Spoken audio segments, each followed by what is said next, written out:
a bad idea, but giving a tax break to people who really only earn over more than $1.4 million, that's somehow a good idea. Okay, you went after that's your numbers. You went after Mr. Poilievre first, so I'm going to give him the first shot to respond. Well, Mr. Carney, the reality is that housing costs doubled under the Liberal government, while Justin Trudeau made exactly the same promises that you are now repeating today. He promised that he would double home building. In fact, home building went down. He promised that he'd reduce the cost. In fact, it went up. And here we are. Mark Carney is asking for a fourth Liberal term, repeating the exact same Liberal promises that priced you out of a house. Just a few weeks ago, before the election, the Liberals voted against taking the GST off new homes, and they have continued to build up bureaucracies that block construction. We need a change so that you can afford a home, and our change will be, again, to axe the sales tax on new homes, incentivize municipalities to speed up permits, free up land, and cut development costs. Train up 350,000 young people who can be in the trades to build those homes and sell off the land that is going to be needed in order to build homes. That is a real plan for you to own a home and afford your life for a change. Mr. Carney, they're coming at you from both sides. What do you say? Okay. I know it may be difficult, Mr. Poilievre. You spent years running against Justin Trudeau on the carbon tax, and they're both gone. Okay, they're both gone. And we're in a new impersonation of them with the same policies tonight. Very different. Look, I'm a very different person from Justin Trudeau. Focus is on results. Were you his economic advisor? And so how to drive results in the housing market, you've got to change the model of building. You've got to increase the financing for housing developers, $25 billion on the table for those housing developers, $10 billion for deeply affordable homes, cutting development charges in half, lowering the cost of the building of those homes by 20%, and lowering the emissions and the run costs of those homes by another 20%. This is how you drive affordability. This is how you bring young people back into the housing market. Exactly what Trudeau and then Mr. Singh. You claim to be very different from Mr. Trudeau. Now, the point is to show that you are any better than Mr. Trudeau. You claim to have a lot of experience in many things, and you know things. Last time we had somebody saying that they knew things, it was the senators, and they killed the law that protected supply management because they knew better than us and were elected by nobody, exactly like you are today. You say that you are a great crisis manager. Which one? I heard of nothing. As far as I know, Brexit happened, even if you were against it. You say you are a great negotiator. What have you negotiated but fiscal paradises in Bermudas or Cayman Islands? You have to prove something, and you have to reveal what you own in those companies if you want people to believe you. Mr. Singh, you wanted it. Yes, returning to the top. Oh, shots fired by the Bloc Québécois. You know, I don't like the Bloc Québécois party, but I love their leader. He is just... Man, he's just the guy. I love how he runs himself, and just the Bloc's scored a home run with him. Topic of housing. Now, it's very important. Obviously, we need to build homes that people can afford. Mr. Poilievre had the opportunity to show us what he could do. He was the Minister of Housing under Stephen Harper, and during that time, guess how many homes he built? He built 6 homes during that entire time. This is not something you can trust to build homes. He built 6 homes. 200,000. This has been confirmed again and again. He built 6 homes. That's it. Now, the problem, though, with Mr. Carney is, well, he's laid out a plan.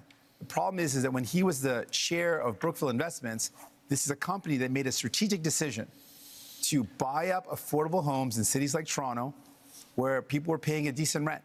And they purposely bought those homes, kicked out the tenants, and jacked up the rents. That is not someone you can trust, sadly, to deal with the housing crisis when, Mr. Carney, you profited off of it. We're going to get responses here. Mr. Poilievre first, Mr. Carney second. First of all, Mr. Singh, gonna hold this up to remind you. the Toronto Six right here. Star, the Toronto Star debunked your falsehoods it was 6 on that. homes, and I that's the appreciate facts. neither Liberals or NDP are very good with math, but in that You're year, the year I you was can the count up to minister, if I 6, could, which is great. the year I Mr. was, Singh, let's let him answer. in the year It's I not was high enough, though. the year I was minister, we had 200,000 homes built, and guess what the average price of a home was at the time? $450,000. And guess what happened at the end of the Conservative reign? one bedrooms rented doubled. out for $900, and since that time, housing costs have actually doubled under the Liberals. They doubled and on the Conservatives, too. Now we have Mr. Carney making tens of billions of dollars of spending promises that will doubled under you ultimately as well. continue to build bureaucracy. We don't need more bureaucracy in Ottawa. We tried that for 10 Liberal years, Mr. Carney. What we need is to build homes in communities. Certainly and don't that need means Conservatives. axing taxes on home building and getting the government out of the way so that builders can actually build. I think- Mr. Carney, Can I pick you up- are on housing. We need Can a I- change, and you, sir, are not a change. Mark Carney. I'm going to pick up on, I thought that answer was quite revealing. The first thing is that it's an attitude towards housing that absolutely ignores affordable housing, deeply affordable housing, issues with vulnerable people, ignores the rental market, ignores all other aspects of it. So the 6 are the relevant. Mr. Singh is absolutely right. The 6 are the relevant. 200,000. The 200,000 are a different part of the housing market. There are many Canadians. There are many Canadians at different income levels. The second thing it reveals is a misunderstanding, or, well, a misunderstanding, I'll be polite, of how the government's balance sheet can catalyze enormous private investment. And that is what we need to do to solve the housing crisis. It happens to be what we need to do as a whole to address the economic crisis that's been forced on us by President Trump. Mr. Blanchet? Yeah. You have spoken much more than I have, so I won't ask a question. I will make a statement instead. I'm not saying no. I'm not saying that you cannot do what you pretend that you are able to do. We just have no proof so far. I'm saying quite clearly that you cannot be entitled to do it alone. You cannot be entitled to hold all the power in your two hands. You cannot go out there and fix things for Canada and Quebec without being seriously checked by serious people. You cannot go out there and speak for Quebec without Quebec having its own strong voice to protect itself and to promote its different economy. So if you want to collaborate, let's say right now that whatever happens, even if minority government happens, you will be a partner with the different Quebec economy and identity, which you have been not interested in for the economic part and not respectful for the identity part. Let me get Mr. Singh in at this point. Can you tell us what's the first thing you would do to make life more affordable for Canadians? Yeah, there's a lot of things that we can do, and I've laid out some of those things. I think fundamentally, I'm the only person on stage that not only fought for real relief for people in terms of affordability, I'm the only one that fought for pharmacare that actually makes life more affordable by giving people medication coverage, dental care that gives people more affordability by letting them access their services if you're a senior and a kid. I fought for childcare to make sure people could afford childcare. All measures that Mr. Poilievre voted against, all measures that Mr. Blanchet voted against. So if you want someone that's going to fight for you in Ottawa to actually make life more affordable, you can't entrust all the power to Mr. Carney. He doesn't have a track record of making life more affordable for people, but we do. So vote for a New Democrat, and we'll continue this work to make life more affordable for you, while the Conservatives and the Bloc have voted against those measures to make life affordable, because that's not who they care about. New Democrats are in it for you. Pierre Poilievre. The number one. Yeah, I don't think Jagmeet Singh is too in it for us. He hasn't been in it for us for the past 4 years when he kept Trudeau in power when we all wanted an election. So, excuse me for not believing this guy. One expense for families today is taxes, more than they spend on food, clothing, and shelter combined. This after 10 years of Liberal tax increases. We can't afford a fourth term of high Liberal taxes. And that's why Conservatives have a plan for change. And that plan includes voted against every measure to help people out. Cutting income taxes by 15% for the average worker and seniors, saving a working couple up to $2,000, rewarding hard work again. Because hard work is actually being punished. is actually being punished because of the very high taxes. Now, the Liberals promised 10 years ago they would lower them. They actually raised taxes on 9 out of 10 Canadians. We need a change in this country because your hard work should once again pay off with a powerful paycheck that buys you an affordable home you want to save on a people safe $2,000, street, and that's what we will deliver. You want to save people $2,000, but cut their dental care, That's which false. is thousands of dollars. False. Cut their child care, which is thousands of dollars. Cut pharmacare coverage, which is thousands of dollars. False. That's not a very good math deal right there. You're going to save people $2,000, but cost them tens of thousands of dollars. That's why you cannot afford Conservatives, and you certainly can't trust the Liberals Mark on their Carney's own. turn. You need New Democrats. Mark Carney. I'm going to reinforce that point, and then I'll respond to Mr. Blanchet. Childcare in this country, $3,000 to $10,000 a year for a family, depending on where you live. Province, jurisdiction. Depending on where you live, that's what's being saved there. $800 per trip to the dentist.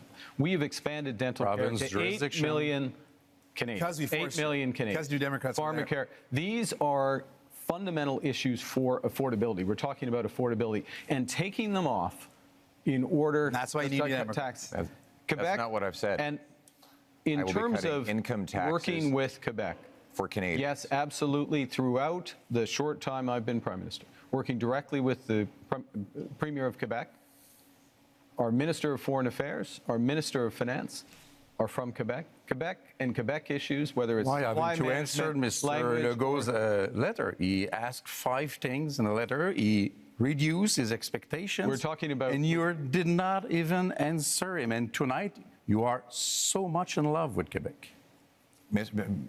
Steve, the question that Canadians have to ask Why vote is for whether Conservatives? We're why, gonna save why, you Hang why on, he's got the. cost you tens of thousands. Mr. Singh, sorry, he has the floor. Come on. the question you have to ask is, after a decade of Liberal promises, can you afford food? Is your housing more affordable than it used to be? What is your cost of living like compared to what it was a decade ago? And are you prepared to elect the same Liberal MPs, the same Liberal ministers, the same Liberal staffers all over again for a 4th term? Mr. Carney, Justin Trudeau's staffers are actually here with you at this debate in Montreal, writing the talking points that you are regurgitating into the microphone. How can we possibly believe that That's you are painful. any Oh, wow. That's different painful. than the previous 10 years of Liberal 25 government? seconds left in this segment for you to respond to that. Look, I do my own talking points. Thank you very much. The biggest risk we have to affordability, the biggest risk we have to this economy is Donald Trump. So first and foremost, we've got to get that right. Secondly, we need to do it in a way. Not really. The biggest risk in our economy is you politicians. And that's about it. It wasn't Donald Trump who destroyed Canada over the last 10 years, was it? I didn't realize he was that powerful. That brings everyone along together. That means preserving pharmacare, dental care, child care, reinforcing health care, spending our whole Intrusion social in The clock is Quebec on- jurisdiction the- over and again. I like the if clock is we're on any zero. better than we are. The clock is on there zero. one thing Canadians can do that Quebecers cannot do? You are doing intrusions in our jurisdiction with our money, pretending you are better, and most of the time you try to copy what we did with our own money against us. What's that as a policy? Don't you have your own things to care Gentlemen, about? that really is time for this segment. I wanted to be polite and let everybody finish their But points, I'm but far we beyond, got to move so on. I took the liberty. Thank you. Okay, that ends section 2. Up next, public safety and security.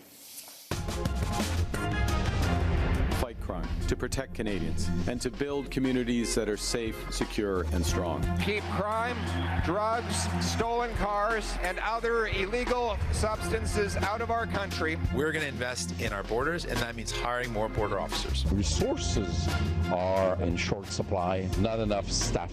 This is not the nice way to treat people who come to our border.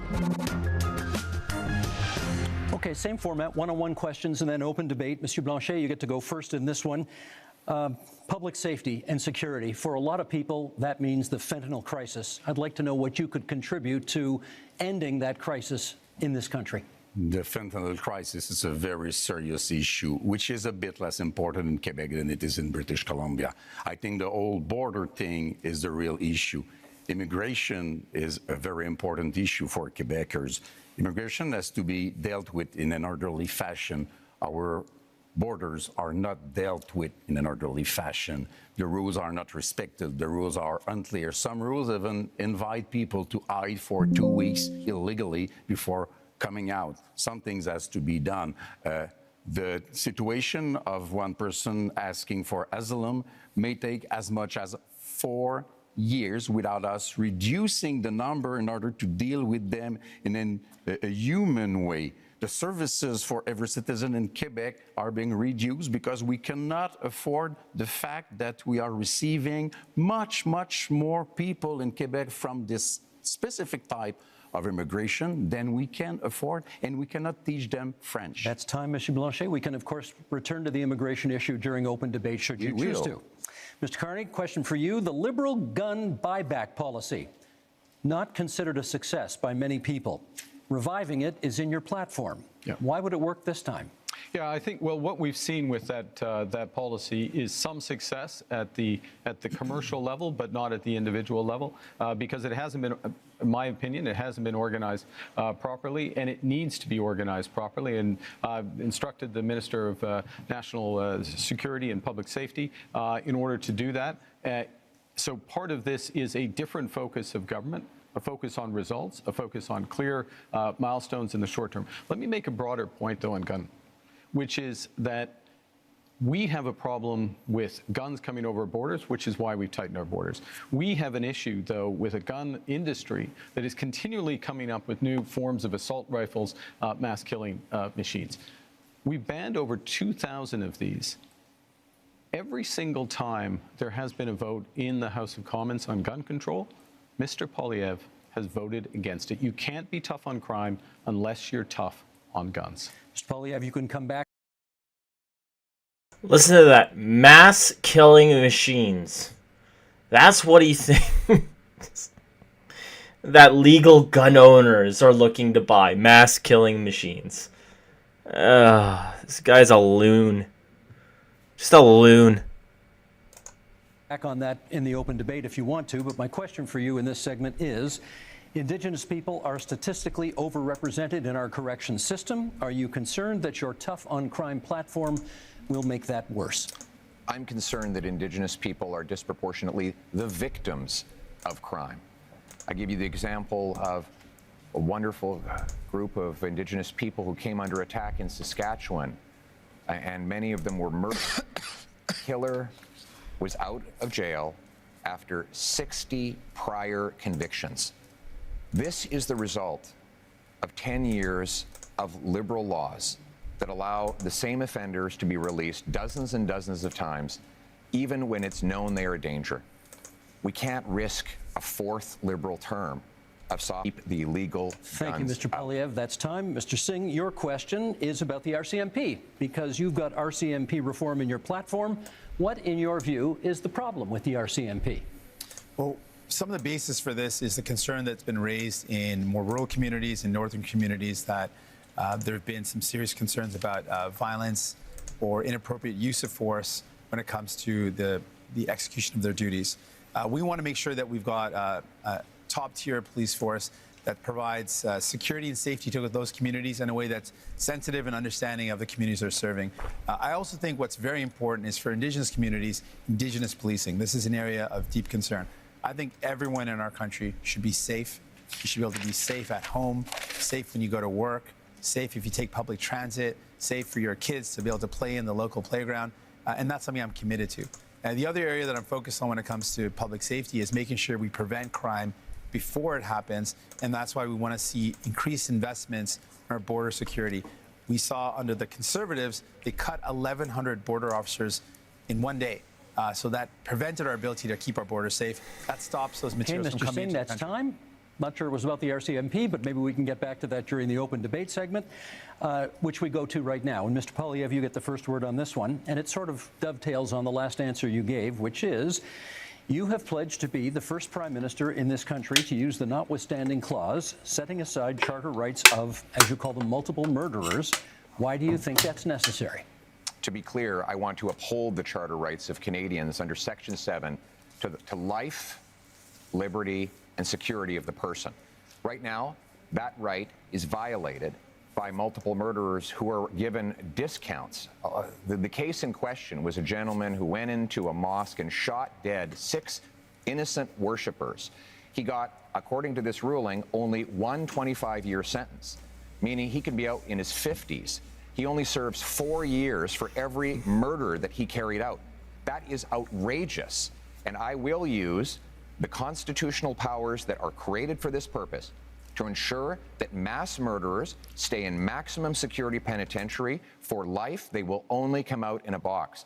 We will also pass tough new laws that prevent repeat offenders from getting out. If you commit 3 offenses under the 3 strikes law I propose, you will not be allowed out of jail until you prove that you are drug-free, that you are behaved perfectly, and that you've learned an employable skill, and you've served a 10-year sentence. We cannot allow liberal crime and chaos to go on terrorizing our communities. What we need is a real plan for change so that we can bring back the safety and the security that Canadians used to take for granted. Let me get Mr. Carney to respond.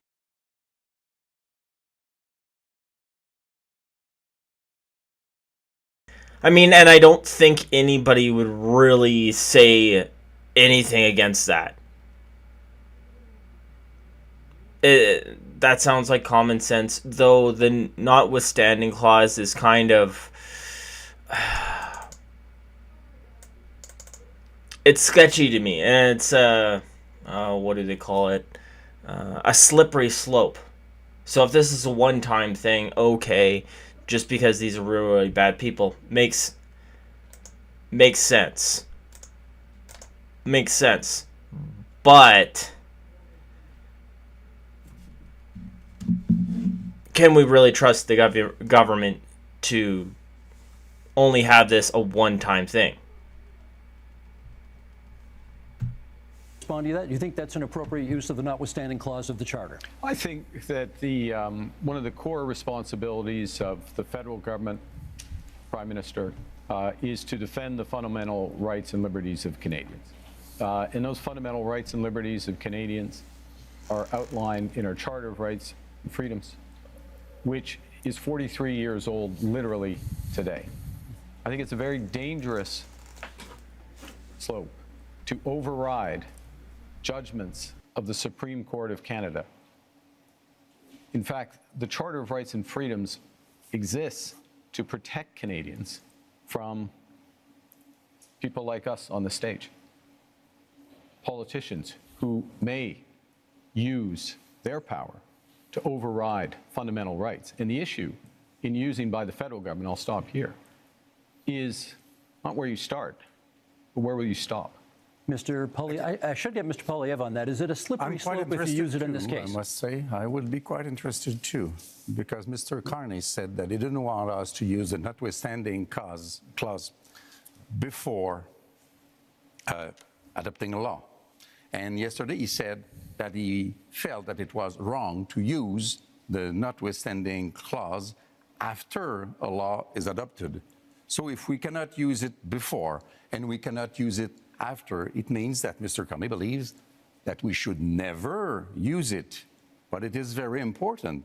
And the Ford case made it clear. The Constitution says how it should be used, but never how or what we will do with it, because it's the prerogative of the provinces. So do you want the Supreme Court to overrule another judgment of the same Supreme Court because you don't like it? Because that would be being the hell of a politician as you define them. Well, let me just start by saying, first of all, yeah. And it seems to me that the Liberals are going really, really, really hard at the Conservatives about using this notwithstanding clause. But they were really, really, really fast to use that the Emergency Act. Now, wasn't it? When some day-to-day Canadians were being slightly inconvenient to them. They were really willing to take away their charter rights and freedoms. So, I mean, take what Mark Carney and the Liberals say about this notwithstanding clause with a grain of salt. Thank you. I just started by saying, let's not let Mr. Poilievre get away with making this ludicrous claim that anyone on this stage thinks that violent crime should get a less severe penalty. Obviously, that is not a special position that he's taking. Everyone agrees that horrible crimes should have horrible sentences. Judges are equipped to do that. So don't let Mr. Poilievre's rhetoric confuse people. Obviously, everyone agrees that if someone does something horrible, they should pay a horrible price for it. There should be appropriate sentence that's put in place by a judge. But what I'm concerned about is all of what Mr. Poilievre is talking about is after the fact. Now, there's heinous things that happen, and there needs to be severe penalties put in place. But we also need to keep communities safe. And that's what my focus is. Well, how do we stop crime before it happens? Much of the violent crime that's committed is committed by illegal handguns and firearms that come across the border. Now, Mr. Poilievre has admitted that as well, that it is illegal handguns and illegal weapons that are used in violent crime. So our plan is, let's stop those illegal weapons getting into our country in the first place. And the way we do that is by having stronger border security officers and having more people on the border. Mr. Pierre Poilievre, when he was in power in the Conservatives, they cut the number of border officers. They reduced the number, weakening our borders. Keeping an eye on time can't here. trust them Let's to get do back these to type of Mr. things. Poilievre on the issue of whether, in using the notwithstanding clause under these circumstances, would be a kind of a slippery slope and encourage politicians to use it more. No, we will use it to protect the charter rights of law-abiding Canadians. I'm interested in the rights of victims. Mr. Carney seems to be very interested in the rights of criminals. He says that it's dangerous for me to ensure that mass murderers stay behind bars for life. You know what's dangerous? Turning them loose on our streets. I don't think you appreciate, sir, the chaos that is unfolding in communities. In Toronto right now, the police have been forced to tell people to just let the thief steal the car. When they break into the house, just take the keys. Just let them take the keys so that you don't get hurt. People are living in terror in many of our communities precisely because of the catch and release bail law, C-75, which requires judges release the accused at the earliest opportunity under the least onerous conditions. And every single member of your Liberal caucus and your Liberal cabinet voted in favor of this bill, and they are all determined to keep it in place, despite constant promises to the contrary. Mr. Carney, Canadians deserve to live in peace and security. That is the right that I'm fighting for a change. I'm fighting for that as well, and let me be specific about two things that have been raised. The first is with respect to these issues of car theft, home invasion, and I'll use the GTA area where there has been a sharp increase. How do you attack that? You attack it several ways. One, you increase the criminal penalties for that happening, particularly if you're part of a gang, particularly if you use a firearm. And you will do that? And we're doing so. We've committed to doing so. You put in place a reverse onus in terms of bail so that it has to be proven that there's not a risk, which we've also committed to. And then you go to what Mr. Singh was talking about, which is we have to reinforce our frontiers. That's why we're committing to an extra 1,000 Canada Border Service agents, an extra 1,000 RCMPs. That's why, as part of the broader fentanyl initiative, where we've added to the RCMP there, we've added drones, we're adding helicopters, we're adding surveillance, and we're going to the other end of the chain with respect to car theft, which is tightening security at the ports. This is what we need. In order to get results, you need to focus at both ends of the chains in federal government. Singh. Thank you very much. I want to talk about... Yeah, but he didn't say anything about harsher sentences. That's a massive issue that we're having, is the cops are catching these guys. Like, we probably do need more cops. But the cops are catching all these criminals. They're putting them in jail, and then they're right back on the street the next week. And then the cops catching them again. So, and Mark Carney's not talking about that. So there's no repercussions for their actions, and it's the same people over and over and over and over and over again. But yet this guy's going to restrict your legally bought guns because of what? One of the issues that has come up is the idea of the public safety concerns around the overdose crisis and how this is devastating our communities. We're seeing so many lives being lost. In that, we know that one of the ways to address that is by investing in some of the solutions like mental health services and rehabilitation services. Services keep our communities safe, having access to those good services.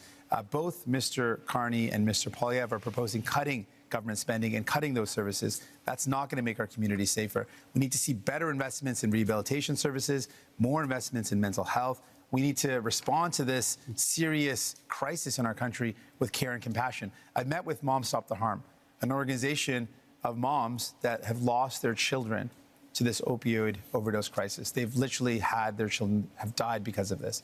And they're saying we need to do everything possible to save lives, to stop this death from happening. And I think we need to listen to those moms, and that's my commitment. Mr. Blanchet. Two things as rapidly as possible. First, we believe that we should act on crime gangs and organizations, defining them as we do for terrorist organization. We have to protect our kids from the violence of those gangs, from the drugs being I wouldn't sold mind by that. those gangs, from the It's not a bad idea at all. And whatever else being stolen, sale being by those gangs. Sold? And not stolen, being, you purchase a thing and selling, sold by those gangs. And we mostly have to protect our kids from being recruited by those gangs, becoming violent at 13 and 14 and 16 years old, because this is the real fear of parents like I am. This is a very dangerous situation. I want to come back to immigration because we said that we would come back to immigration. Do you remember the Century Initiative, a sad memory? Officially, they said that they had not considered Quebec difference. They had not considered Quebec language. They wanted Canada to be a 100 million people country by the end of the century. Mr. Barton told me himself that he had not even thought about the Quebec difference in that analysis, and one of his closest collaborators is now a close consider to Mr. Carney, which seems to be part of that kind of project or ideology. So it is impossible for Canada to have all those people come into Canada. It is impossible for Quebec to receive all those people. And in Quebec, we have the language and values and secularity of the state issue, which is very important. So I say, pause. Let's do things properly. Let's receive migrants in an orderly fashion and successfully as a measure of respect for them also. Mr. Poilievre, you wanted to.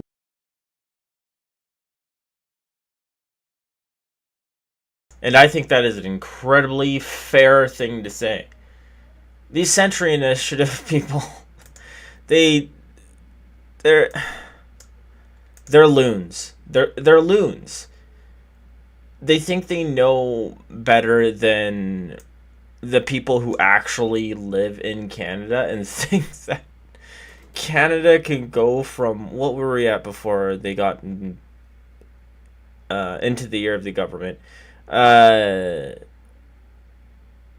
36 million people to about now 42, and we're also already having massive issues, and they're talking freaking 100 million people. Only the rich can think this. Like, only the rich and clueless can think this stuff up. Word.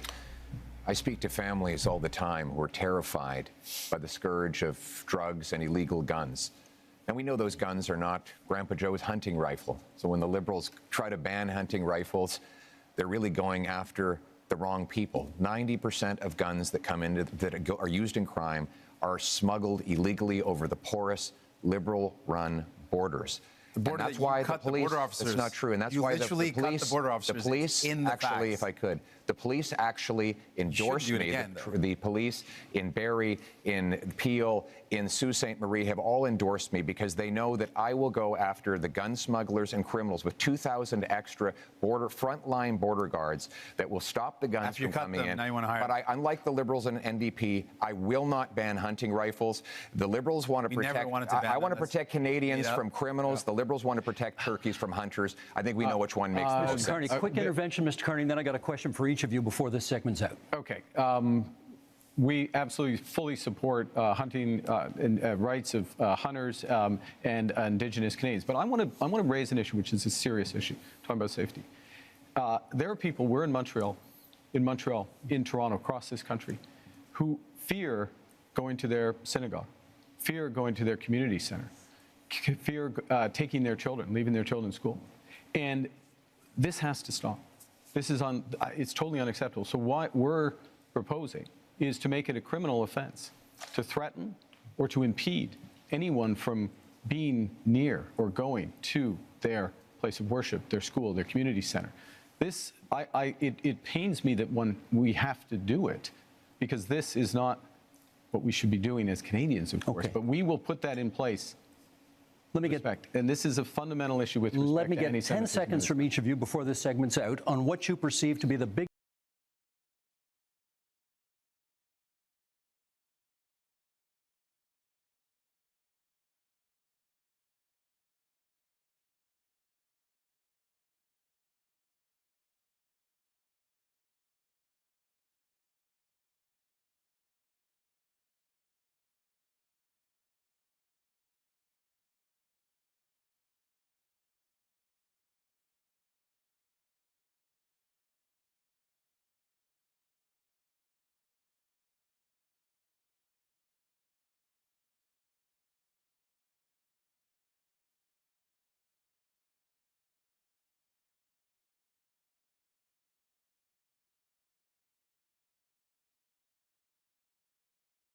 biggest security threat to Canada right now? 10 seconds each. Mr. Poilievre. The physical security threat to our country is the rampant crime wave that is running out of control. After the last decade, we had a 116% increase in gun crime. We Okay, need to that's lock 10 up seconds. the criminals. I got to hold you to and 10 secure the borders. seconds. Mr. Carney? Well, we're in a security section. I think we didn't have a chance to talk about anything internationally. I think the biggest security threat to Canada is China. China, you say? Yeah. Mr. Singh? Biggest security threat, illegal guns and drugs coming across the border, and cuts to services that would make our public safety and security even worse. Last word to Monsieur Blanchet. The fact that neither Quebec or Canada is able to protect itself and that we are still dependent and entirely dependent on Americans to protect us. Okay, that is the end of that section. Gentlemen, up next, energy and climate.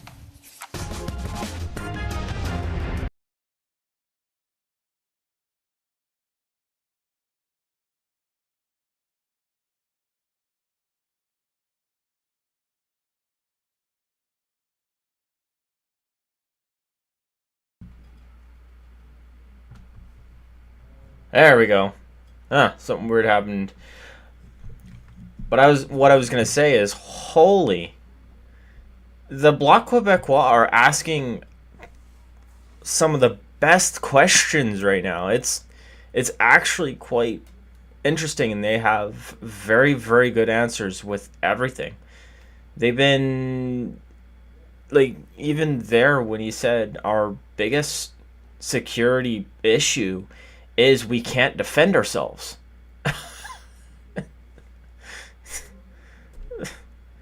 Yeah, you think that would be common knowledge, or you think that would be common sense, but common sense isn't that common anymore.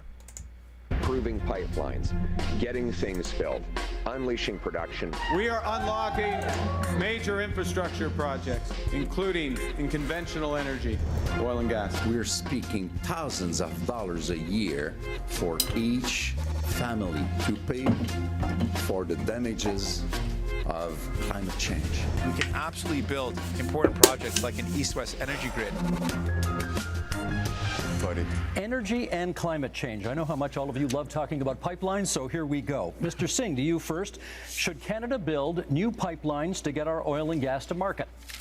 Well, it's not an approach I favor with public money. There's not any projects that are on the table, so it's not a specific project to look at. I favor, when it comes to the environment, building an east-west energy grid that connects low-cost energy and allows for families to reduce their electricity costs.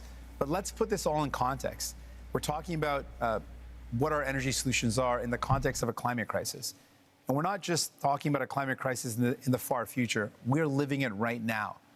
I remember I met a mom a couple of years ago before I had kids who told me she was worried about taking her kids out on some days because of the forest fires in BC. It meant that it was unsafe for kids to go outdoors.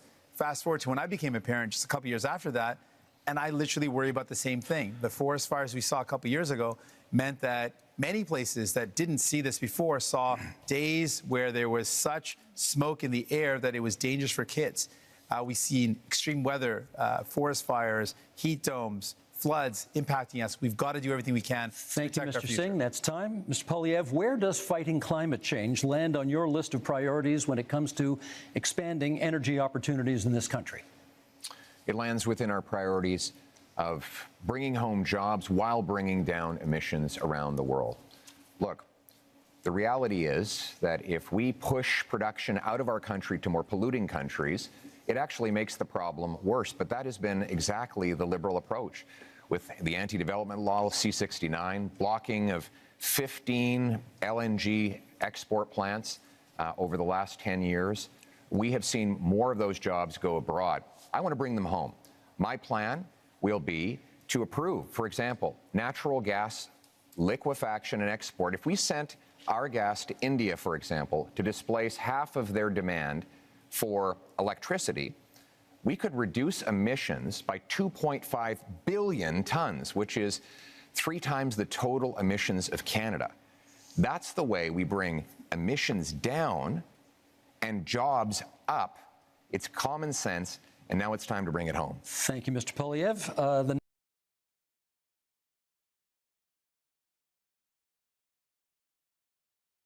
And that's the way we do it. Because, I don't know, the Liberals look at this, and maybe it's not just the Liberals, but also NDP, Conservatives, well, not the Conservatives here, but Liberals, NDP, I think they view this as a control thing because common sense dictates that climate change is a global issue, not just a Canadian issue.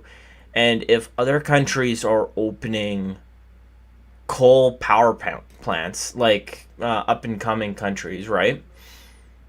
Why wouldn't we sell them Canadian LNG and energy, which is cleaner, so they can burn that instead of burning their coal? It would just make sense. Also, we have a lot of hydrogen here as well, so we could sell that as well. It's just a thought.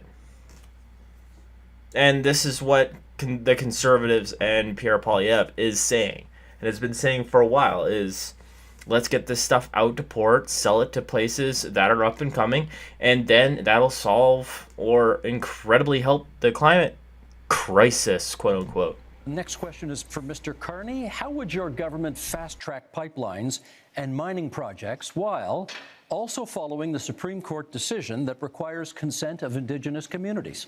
Well, I think the first thing, and this goes back a bit to where we started, which is recognizing that we are in a crisis. We need to act with maximum force, and having a process and a consultation, but a consultation with a purpose, which is to identify those projects, those investments of national interest. that are really going to move the dial in terms of growth, jobs, energy security, while being consistent with long-term competitiveness, which necessarily means lower carbon. And so part of that process is ensuring that First Nations, Indigenous peoples, are there from the start. It also includes their ability to participate fully in those projects, and that's why, and I know I can tell, you've got to tell on when I've gone on too long, so I'll finish up, which is, that's why we're doubling. Our proposal is to double the Indigenous Loan Guarantee Program to $10 billion. What does that actually mean? It means an ability for them to invest equity in those projects and be full partners. Thank you. My tell is my clock, and my clock is at 0, so that's how it goes. Monsieur Blanchet, do you still oppose pipeline construction in Quebec, even though a majority of Quebecers now apparently say they support it? We will know about that when we have held the debate about that, which has not begun yet. We are just beginning it. First, we are hearing very creative numbers, and we are being fed nonsense. And we will be back to it in a few minutes. But energy, trade, commerce is from south to north or north to south. And it's true in Quebec also. In a little more than 3 years, Donald Trump won't be in office, and there will be not one more pipeline having been built once we get there. So let's be serious, responsible, and we will be back with the numbers. We don't want to pay in Quebec for such monstrosities which will provide us with nothing. We now move to... So that just sounds like nothing. Pretty much nothing. It sounds like a long way to say, no, we're not going to put a pipeline in. That's it.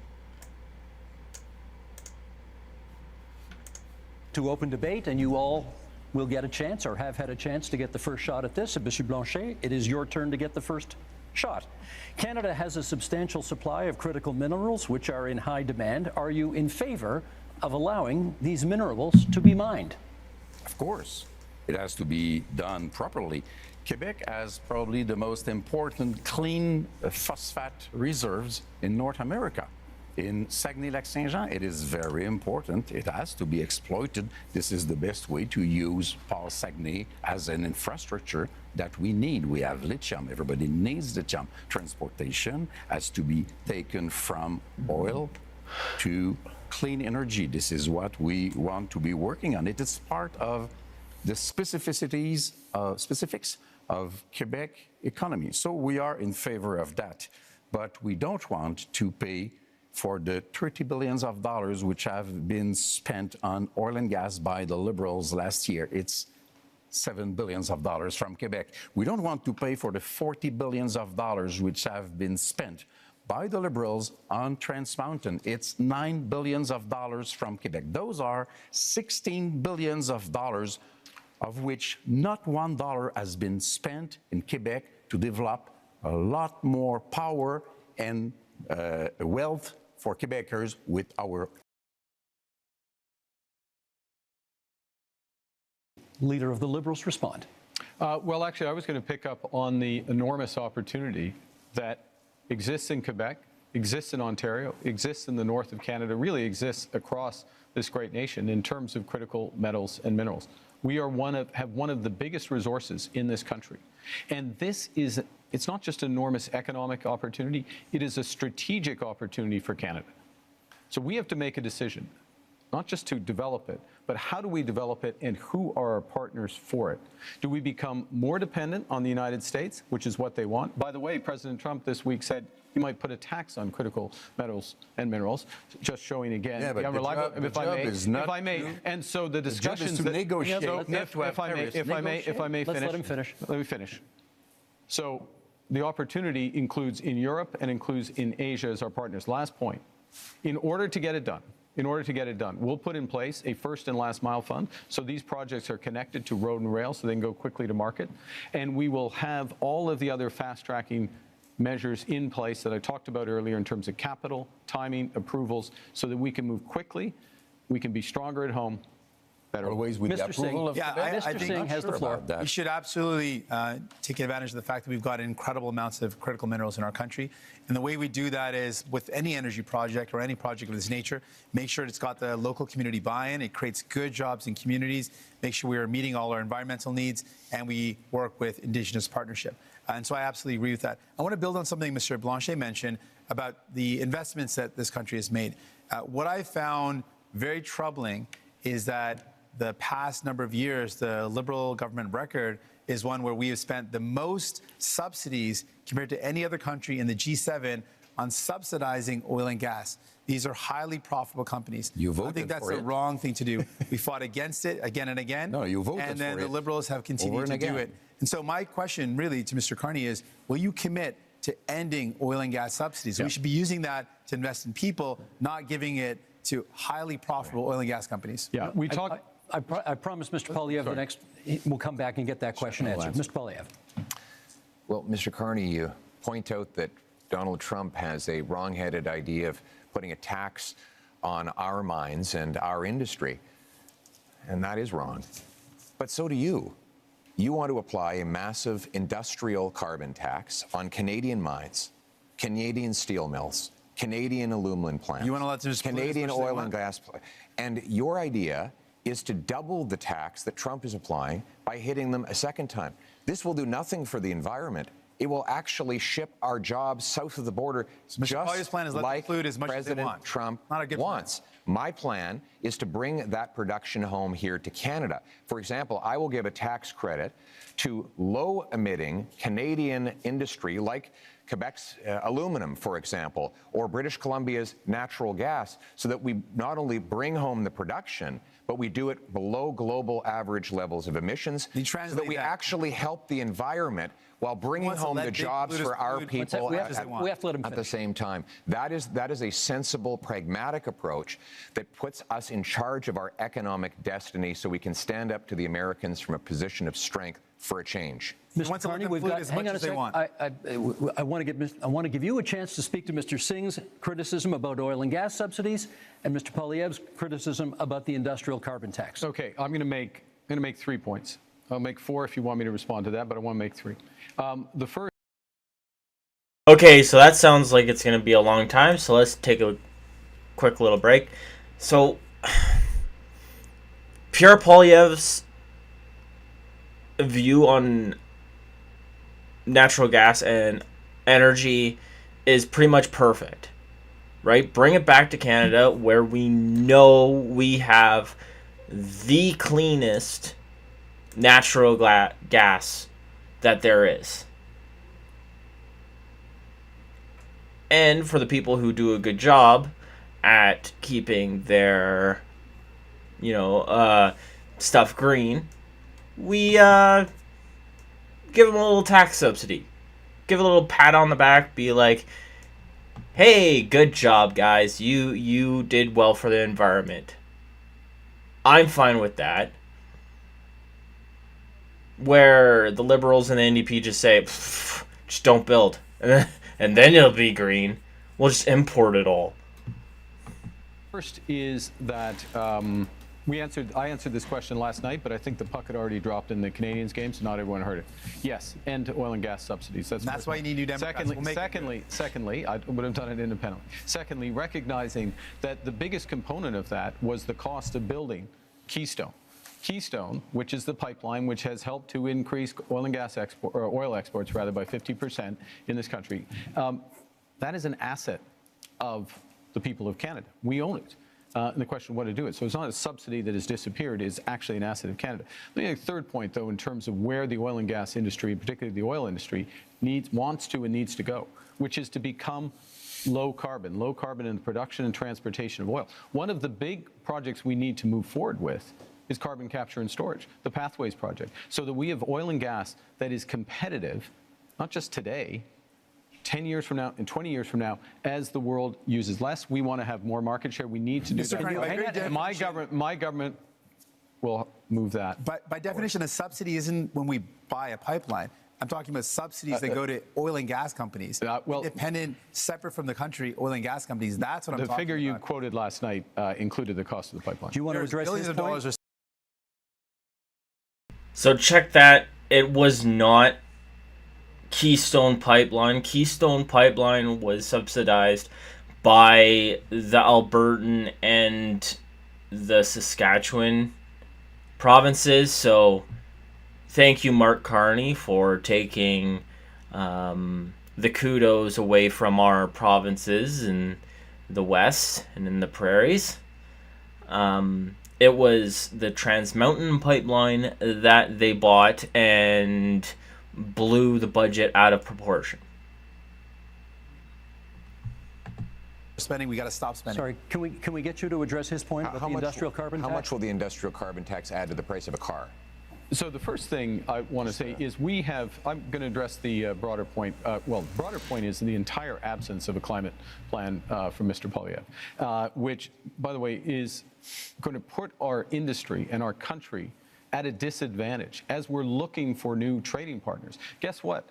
Most people want to deepen our partnership in Europe, in Asia. Those countries care about whether or not you've made progress. Second thing is, we're designing a program so that the big polluters pay Canadians at home for making responsible climate choices, for retrofitting their home, getting their emissions down, or improving otherwise. And that is smart climate policy. It's better for the big polluters, and it's better for Canadians. Chair Poilievre.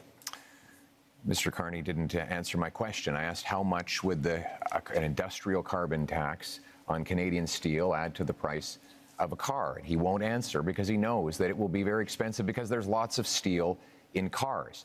Now, well, Mr. Carney has temporarily But do you know the answer? hidden the You don't know carbon the answer tax. either. You're just throwing out random thousands of You're just dollars. making it up, though. You don't extra know. costs. I do know the answer to that question. He's wrong. When you add taxes to steel, you raise the price of everything that uses steel. When you add taxes a straw man argument to say, do you know the price? when You you don't know the add price. when You you don't know the add answer. when you add the carbon tax onto the price of, for example, fertilizer, you increase the price of food. So while Mr. Carney has temporarily hidden the Liberal carbon tax at the pumps while keeping the tax fully in law and planning to raise it after the election, he's also going after a tax on our industry that will ultimately be passed on to you. After a lost Liberal decade of rising costs, we cannot afford a fourth Liberal term. We need a new government that will fully axe the carbon tax, increase the jobs that we have here in Canada, and bring down your cost of living. We've got just a little over 3 minutes left in this segment. So, Mr. Singh, I want to ask you, do you think climate change is still a priority from Canadians? You're out there. What are you hearing? Absolutely. You speak to any young person and they think, we're seeing climate crisis in front of us happening right now. You speak to seniors who say, we used to be able to live in our homes without air conditioning, and now we're seeing heat crises in communities that never had worries about extreme weather. We're seeing flooding, we're seeing forest fires like never before. We are living in a climate crisis. So Canadians are absolutely worried about it. As soon as we come into a summer, we start seeing those forest fires again. It's top of mind for Canadians because they're living it, they're seeing it. And I want those Canadians to know, Mr. Carney is not going to end those fossil fuel subsidies unless I'm there to fight back. Mr. Poilievre wants to let big polluters pollute as much as they want, poison our beautiful land, our water, and air. He wants to let them dump into our oceans. I'm going to fight back and defend our environment. Monsieur Blanchet, on the issue of...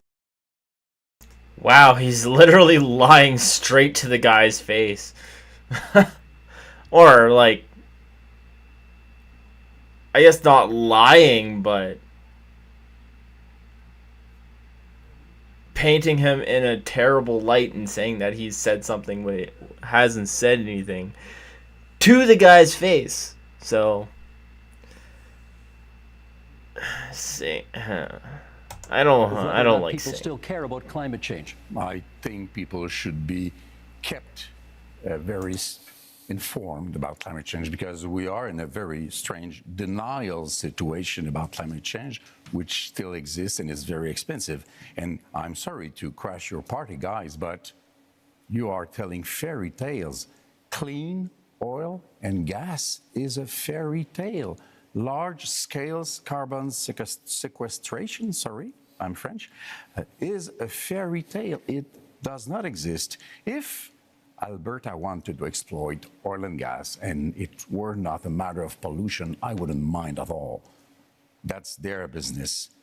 Our own powerhouse in terms of energy in Quebec is clean energy. We are the best place in the world to achieve that. Our market is the northeastern part, Democrat part of United States. We want to keep our money to create wealth in Quebec for Quebecers. Let us be different because we can afford to be different. Let me give, I will get to you because I said I would. But you've taken a couple of hits here, and I want to give you a chance to respond to some of the things that people on this side of the stage have said. Thank you. Well, first of all, we do support protecting the environment. We want to ban the dumping of raw sewage into our waters. We want to hold large corporations to high environmental standards to protect our water and air. But we cannot do that by raising taxes and sending jobs overseas, as Mr. Carney is proposing to do. That has been the approach of the last 10 years of the Liberal government. What the biggest companies that develop our resources say is that we need to repeal the Liberal anti-development law C-69, a law Mr. Carney wants to keep in place. They say we need to repeal the industrial carbon tax and get rid of the Liberal energy cap. We need 6 months approvals in order to to take back energy security and energy sovereignty. We can summarize that. He wants to conclude as much as possible. Hang on. Last word to Mr. Carney in this segment, please. Thank you very much. You know, I was born in Fort Smith in the Northwest Territories, just north of what the oil sands became. When I was born and when I was growing up in Edmonton, early days, it was a fairy tale, quote unquote. But you know what happened? Canadian ingenuity, Canadian engineers, Canadian governments, both the federal government and the Alberta government got together and converted this. The worst pollution if I may, in the world. If I may. The worst pollution may I finish? in the May I world. finish? May I? 10 more seconds to finish, please. Let him finish his point. That's the opportunity we have. That's the opportunity we have in carbon capture. That's the opportunity we have in small modular reactors. That's the opportunity we have in hydrogen beyond. This country can be a clean energy superpower. My government will help deliver it. And that is time for this segment. Gentlemen,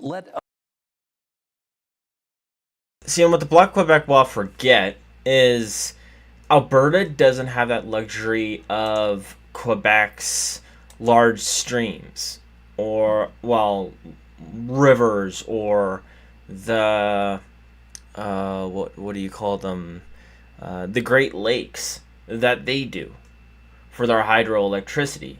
We have some rivers from the mountains, but not that many. It's the prairies out here. And because for some reason all the governments are against nuclear energy, we have no choice but to do natural gas. None. Now we do have a lot of wind energy in Alberta and a lot of sun, so solar is pretty big as well, but there's only so much you can do with that energy. And like I said before, or not Quebec, but the Bloc Québécois is whining and complaining that they're subsidizing this. Dude, we subsidize your entire province with the Equalization Act. Maybe vote to take away equalization, and then you can complain about subsidizing this one pipeline. Us go to our final theme, which is called Leading in a Crisis. Canadians know how to weather a storm. Canadians know how to get through a difficult time. If, at the end of the day, we end up with the balance of power, Quebec is safer than it could be in any other scenario. Now is not a time for weakness. Now is the time to take back control. Canadians are always ready when someone else drops the gloves. Okay, leading in a crisis is a pretty broad theme that allows us to explore many different avenues here. So let's get to it. Mr. Carney, you get the first question this time. We haven't balanced a budget in this country in 17 years, and 10 of those years were under your party. You have pledged to get us to a balanced budget in 3 years. Question is, how?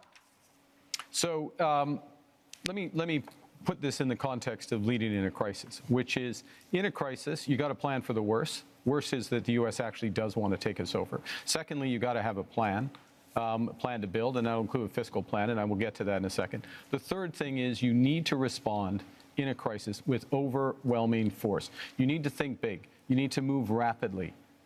The things we've been discussing today are a subset of what we can and should do as a nation, and we can deliver.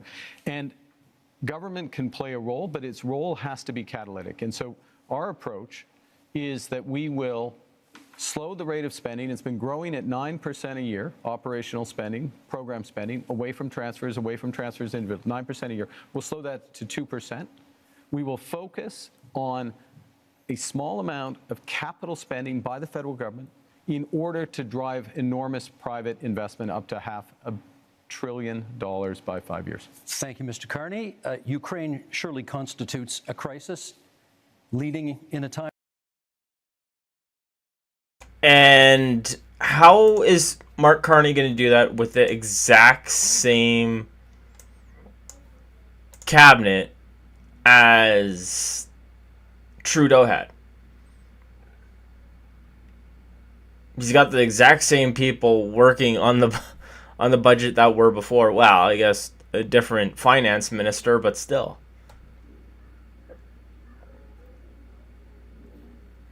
Alrighty then. Seems like it's going to be more of the same. Budgets balance themselves. Time of crisis, Mr. Poilievre, question for you. If the United States withholds support from Ukraine going forward, do you believe Canada should commit more to assist? I believe we should continue to support Ukraine. Our party supported donating missiles that the Canadian military was decommissioning. We supported funds and other armaments to back the Ukrainians in the defense of their sovereignty. We also need to rebuild our own Canadian military because the Russians want to make incursions into our waters. We'll be buying 4 massive Arctic icebreakers. I'll be opening the first Arctic base since the Cold War in Canada, CFB Iqaluit. We're going to double the size of the Arctic Rangers and fill the vacancies in our Canadian armed forces.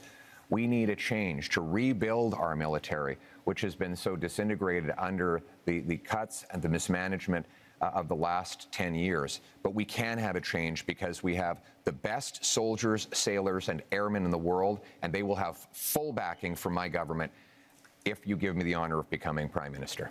I may come back to that one in the open forum because I'm not sure we got an answer about Ukraine on that one, but okay. Well, going on. Monsieur Blanchet. The answer was yes. We'll get more details, perhaps.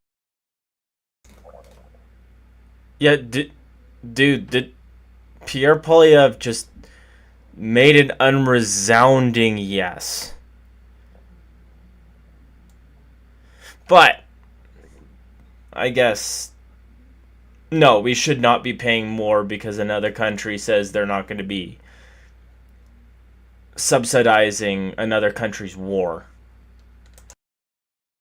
Perhaps as we go forward. Monsieur Blanchet, given the U.S. trade war, should any talk of a referendum on Quebec independence be put on pause? That one is easy. It will happen only after the negotiation is over, and that's a good thing. I want to say I support the idea. We must help Ukraine, but we also must help the civilians of Gaza, and we must destroy Hamas, which is a terrorist organization. You know what? I don't want to be the leader of Canada. You will understand that. I don't want to be Prime Minister. But I can offer to be a partner, a responsible partner, a collaborative partner. If Quebec is respected in its differences, in its aluminum industry and lumberwood industry and culture and French language and values of secularity of the state, which is the price to be paid in order to have real equality, then, if we are respected, we will be a partner, and then even Canada will be stronger in its negotiation against Donald Trump. This is what I am offering. Respect us. Mr. Singh, I watched last night's debate. You seemed very eager to talk about health care, so let's talk a little more health care right now. You have made many promises on health care. If a province says to you, we'll take your money for health care, but not your conditions on how to spend it, what do? We've got to negotiate. We can't be giving away money without clear conditions. We're in a healthcare crisis right now, and a crisis that is hurting people across this country. People are waiting desperately in line in emergency rooms for hours and hours. Seniors are waiting for years and years to get the care that they need for surgeries that would remove pain or help them deal with mobility issues. We're in a serious crisis. Healthcare workers are burnt out. They are overstretched. And what we're seeing is more and more privatization, and that is hurting our public universal healthcare system. So we've got to fight back against it. We cannot allow our public money to go to a for-profit private clinic lining the pockets of a rich CEO or investors instead of going towards care. We need to make sure that we are investing in solutions where care gets to people, not profiting those at the very top. And so that's my commitment. I'm going to fight to make sure we defend our healthcare against the threats of Americanization and privatization. Okay. I don't actually think that's what's happening. I think what's happening is provinces are moving towards privatization because it's a response of our healthcare system breaking down. Provinces need something to offshore some of the load, per se. And that's the only thing they can think of, which makes sense. But all the NDP have is, privatization is so bad. They don't actually have any answers. We now go to open forum debate, and perhaps, Mr. Poilievre, you get the first word here. This might be a good time to put a little more flesh on the bone of what you think Canada could do for Ukraine if the U.S. backs out. Yes, and my answer is that we should continue to support Ukraine. We don't need to follow the Americans in everything they do. When they're wrong, then we will stand on our own and with other allies. And with respect to Ukraine, that of course includes support with intelligence, equipment, armaments, but it also includes defunding Putin. Right now, Vladimir Putin has a monopoly on the European energy market because, frankly, the Liberals blocked exports of Canadian natural gas off the Atlantic coast. They blocked multiple projects. I would rapidly approve those projects on national security grounds so that we can actually ship Canadian natural gas over to Europe, break European dependence on Putin, defund the war, and turn dollars for dictators back into paychecks for our people. Mr. Carney, you wanted to add? Well, I want to go to the situation in Ukraine because it's very important. We've been a steadfast, Canada has been a steadfast ally, and Canadians have stepped up, welcoming Ukrainians into their homes and supporting them in other ways. In my first month as Prime Minister, we joined the coalition of the willing to support Ukraine as the U.S. stepped back. So led by France, the United Kingdom, with Ukraine, number European nations, Australia, ourselves, New Zealand. That's an example of how the new world is going to be. Canada participating in these areas and helping. It also means open trade. Mr. Poilievre voted against free trade agreement with Ukraine. It means aid for Ukraine. Mr. Poilievre wants to cut foreign aid, including for Ukraine, or not. He didn't mention support for aid for Ukraine. We have to stand by them. We have to be there, and this government has been. Mr. Singh. New Democrats absolutely support And I just want to reiterate why the Conservatives did not vote for those bills was because there was a little caveat inside of them saying that there would need to be carbon pricing on the petroleum products and other energy products in Ukraine. That's why the Conservatives voted against. The Liberals, because they're just so ideologically attached to this carbon tax that they'd apply it to a free trade agreement on a country that is at war. standing with Ukraine and will continue to do that.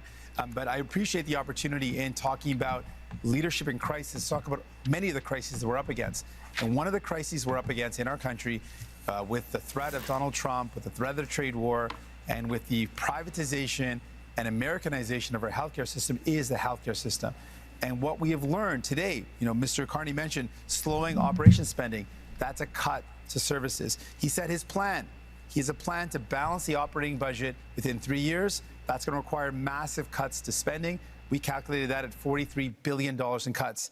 In fact, Rosemary Barton, when he was on the show on February 16th, he said he would cut spending. He said it would be in operations. He defined it as transfers in health. And finally, longtime Liberal and former House Leader Karina Gould said that Mr. Carney's plans would mean massive cuts. That's the only way to achieve it. So, Mr. Carney, do you think it is leadership to cut health care at a time when it is in crisis? I think it is wrong. We can't do that. We will not cut transfers for healthcare. We will not cut healthcare spending, full stop. But we'll Mr. have Carney, a detail, if I may. Who do we believe, Mr. Carney today, or the one he spoke on Rosemary Barton's show on February 16th? The one that repeated again that he would cut spending? Who do we believe? If I may, consistently said we'll preserve all transfers to the provinces, including the increases. We will preserve all the transfers to individuals, I won't detail them all, but there. So we're looking at addressing an operational spend, which is about $150 billion. We will address that. We will make it more efficient, and we will do it in 3 years, and we'll balance that budget. Monsieur Blanchet. I am 6 minutes behind Mr. Carney, so I will speak a little bit longer. First, I will support any initiative which will bring Canada aligned with Europe and NATO in order to be stronger and facing new threats. Good. I believe that 2% won't be enough. I'm not more in favor of war than anybody else, but we have responsibilities, and our main ally is removing himself from the stage. So we have to step up. We have to do our part. I want to go somewhere else entirely, however. I want to ask Mr. Carney, if we're speaking about leadership here, if Quebec and Canada were to say, you are not being given a majority government, there will be more conservatives than you would like, maybe more New Democrats than you would like, and more people from the bloc than you would like. Will you accept, because you don't seem to be very eager about that, to deal with people which basically are more experienced than you are, as legitimate as you are, and would be more representative altogether than you would be being alone in your little kingdom? And I want also to propose to you all guys that 1 week after the election, we all meet, whatever the result, and we start dealing with this crisis together, because this is what people, either they are from Alberta or Quebec or wherever, this is what people expect from us. Mr. Carney, is that something you could get behind? I look forward to meeting with everyone. You're welcome to come, Steve, if you'd like. Week after crisis, but also, but in all seriousness, that's not very respectful. No, but I'll that's come. not very respectful. I'm coming. On peut jaser un peu. Okay, I will. Okay. I come to the court. On jase. Yeah. Okay. I'll come to the court. Look, in a crisis, yes, you need a team, and you need to bring the country. The lead out of this is going to need to work with all the provinces, work with Labour, work with Indigenous leaders, work with all Canadians to bring them forward in a united front. And if I'll make this last point, one of the things that has happened, which is a credit to those people at home, is that Canadians are coming together, and it's our responsibility to meet the strength of Canadian unity. Still lagging. I have one small point to make. Yep. You will be elected, if you are elected, in the parliament where there are other leaders. I don't know if he called you, or Mr. Poilievre, I don't know if he called you, but before yesterday, you have not spoken to me once, even if I proposed it so many times. But you say, I speak to provinces' leaders. You're not elected in provinces. You are in the parliament where people are to make decisions which might not always suit you. But this is democracy, which you don't know too much about. I'm going to jump in here because... That's a very, very intriguing thing. So, Blanchette reached out to Mark Carney and he was just ignored. And now Mark Carney comes out and he's like, "Oh, I'd be so willing to work with you and get into a room with all of you guys." Sure. We just wish we could trust you. I'm noticing what the clock is saying, and you brought up Gaza earlier, and I think our audience would be interested in hearing your views on the other major international crisis facing the world right now. Before we get that, just to finish up on the healthcare, I just want to speak to healthcare workers right now who are deeply worried about the status of our healthcare system, to Canadians who believe and love our universal public healthcare system, to patients who are stressed out. If you're worried about which Mr. Carney to believe, the one today or the one who spoke on 3B shows and said he would cut, vote for New Democrats, and we will fight to defend our health care. I think your we will never supporters let would really anyone like cut to it. hear what you have to say about this question, and we have less than 5 minutes for it here. What role should Canada play in the other major international crisis in this world, in the Middle East and the war in Gaza? Pierre Poilievre, would you start us off on that? What role can Canada play? Well, first of all, we must condemn Hamas, and more importantly, the terror sponsors in Tehran who initiated the attacks, the horrific attacks of October 7th. We need to defeat the terrorists so that all the peoples of the world can live in peace and defend the right of, yes, Palestinians to have their own lives free from the oppression of Hamas dictators and Iranian intervention, while Israel has the ability to live in freedom and peace. But I also want to say we need to get back to the Canadian tradition, which is that when people come to this country, they leave foreign conflicts behind. The rampaging riots targeting Jewish communities is utterly unacceptable, and it points to the growing chaos that we see on our streets after 10 years of incredibly irresponsible liberal policies of weak borders, of dividing people into groups, of saying one thing to one group and the opposite to another, dividing and conquering. We must end that division and unite our people so that everyone feels safe, and that when we come here, we put our foreign conflicts behind and we put Canada first. People Singh, come please, from go countries ahead. from around the world and they care deeply. Okay, so I don't usually speak on the Gaza conflict that's going on, mostly because I have no real clue about the history of Gaza and Israel and all that. In the Middle East, I have no clue. Well, not good enough to make a good decision on anything for it. My question is,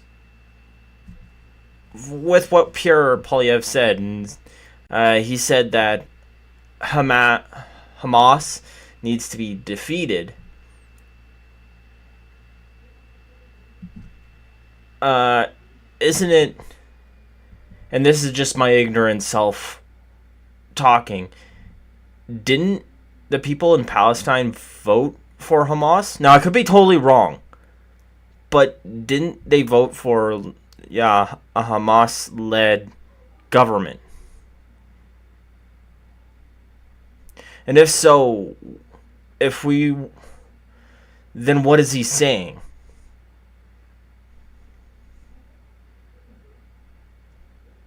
Because we shouldn't be going into other countries and saying that they're,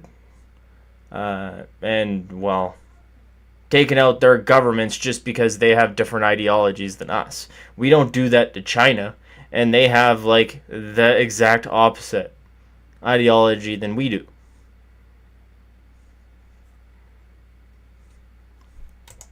About where they come from, and they should be able to do so. That's a part of being in our country, to have that freedom. Your treatment of Palestinians has been frankly disgusting. Your treatment of people who provide care and service for people in Gaza has been disgusting. On top of that, people in Israel and in Palestine deserve to live in peace and security. And Mr. Carney, to date, you've not acknowledged that what's going on in Gaza is now clearly become a genocide. It's important to call things out as they are, and you've not done that. Mr. Carney. We need to work, to go to your question, we need to work with our international partners, maximum pressure, maximum encouragement for an immediate ceasefire. That's the first thing. encourage the return of all of the hostages, resumption of humanitarian aid. My government put in place $100 million of humanitarian aid, which is ready to go. With respect to where this ultimately goes, yes, two-state solution, but it has to be a viable and free Palestinian state, living side by side in peace and security with the state of Israel. I will underscore one other thing. Mr. Poilievre rightly mentioned Iran. The Iranian sponsors in this region, we have to be clear-eyed about the fundamental risks of Iran and do everything with our international partners to check it and turn it. Mr. Blanchet. If we are to work together, we will have to be consistent. The Jewish community in Quebec and Canada is harassed by a very little minority of radical Islamists. And we don't do so much. The law in Canada says that somebody may invite people to be violent, to propose genocide against another people if they can be hidden behind a religious motivation. They are in agreement with that, they are in agreement with that, they are in agreement with that. And we say it is a crime to invite people to violence and killing other people. And this is what is being done very often in Canada and Quebec with the approval of the Criminal Code of Canada. And we are saying this has to be changed. We have to change what we do before we want people elsewhere to change what they do. Last minute in this segment, Mr. Poilievre. This is about crises and leadership. And one He's crisis not wrong. we have is in immigration. Blanchet's not wrong. Because of this Liberal government's commitment to a radical policy called the Century Initiative, which seeks to bring our population up to 100 million people, they have allowed massive overcrowding in our communities. That has caused housing shortages, job shortages, Don't blame immigration and for the fault of your government. And if I could, the fact that you did not I invest didn't in interrupt housing, you. I did not built interrupt 6 you, homes. sir. I did That's not wrong. interrupt you. Don't blame I do not people. blame. You're If I could, failures. Let him finish. I do not blame immigrants. I blame the Liberal government, which brought this policy on. And Mr. Carney wants to continue with the Century Initiative. This is crazy. We have to get back to normal levels of immigration, get rid of the fraud in the temporary immigration system, and ensure that the people who come here can arrive in numbers that we can house, employ, and care for. That's how it always was, and that's how we're going to restore Thank it. you, Mr. Poilievre. That is our time for this segment. Those are our 5 themes, but we are not done yet. We are... And who really believes that during the Conservatives, during when he was housing minister, 6 houses in all of Canada were built? I can tell you personally that I was working as a tradesman back then, and we built more than 6 houses. So Jagmeet Singh's lying. And I'll straight out say it. He's lying, because I worked in the trades, in residential.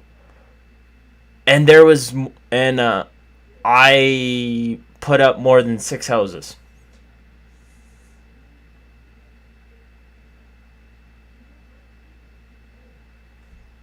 So, yeah. So, I think everybody can just ignore what Jagmeet Singh just said whenever he says the 6 houses things. Entering the next section of our debate tonight, what we're calling the leader's choice, something a little bit different. Each of you will get the chance to ask a question, any question, of any other leader. You can then debate the answer, and each one on one will last for 3 minutes. So, Mr. Singh, you have the first option here. Who do you want to ask your question of? Mr. Carney. Go for it. Mr. Carney, as chair of Brookfield Investments, your company is one of the biggest tax dodgers in Canada.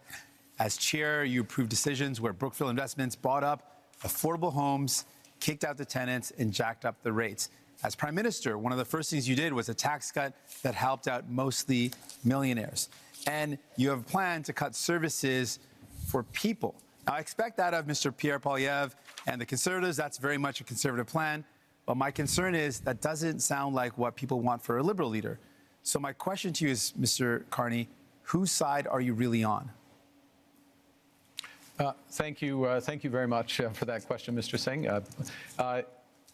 I'm on the side of Canadians. I'm in this for Canadians. I work for Canadians. But your track record doesn't show that, though. No, I have a track record of public service for this country. Go back to something Mr. Blanchet referenced earlier, which is have I resolved any crises? We're in Quebec. If you ask anyone in the finance industry, if you ask anyone in government in Quebec in 2008, they'll know that I resolved the biggest crisis in Quebec. Yeah, You won't have fun. Good, but 60 million. But I'm This in is for these fairness two of them. with Mr. This is for Singh. these two. Mr. Singh. Yes, I have. Dude, no, you didn't. There he goes, taking.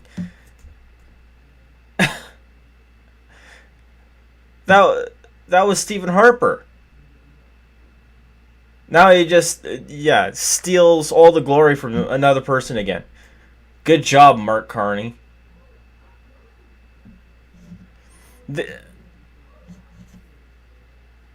Just because you decide whether to increase or decrease rates does not mean that you saved a country.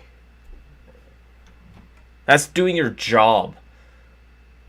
Now, actually making important decisions that either collapse or decollapse a country, that are outside of your purview. Sorry. Had a long career in the private sector. I'm proud of that career. I've always acted with integrity, and it brings me with experience that I can apply No one's in this questioning your moment, integrity, moment sir. of crisis. And you certainly have served the country. But the problem is, who have you served? You've served to benefit those at the very top. You jacked up the price of homes for people living in affordable homes as a strategic decision. You dodged taxes. And then your decisions as Prime Minister show you're not prioritizing people, but you're prioritizing big business, billionaires. So what have we done as a government directly? So we've gone directly to workers using all of our proceeds from the tariffs, committing all of them for workers, the workers most affected in industries. The employment insurance isn't unlike high enough. Unlike others who plan to use them to cut taxes. We are focused on. The EI is not high enough, though. You have to accept that. Right now, there will be additional programs. I am fully confident that the next government, whatever government is formed, or certainly if I'm in the next government, we will make additional programs. But you didn't do that so far, though. Well, I can't.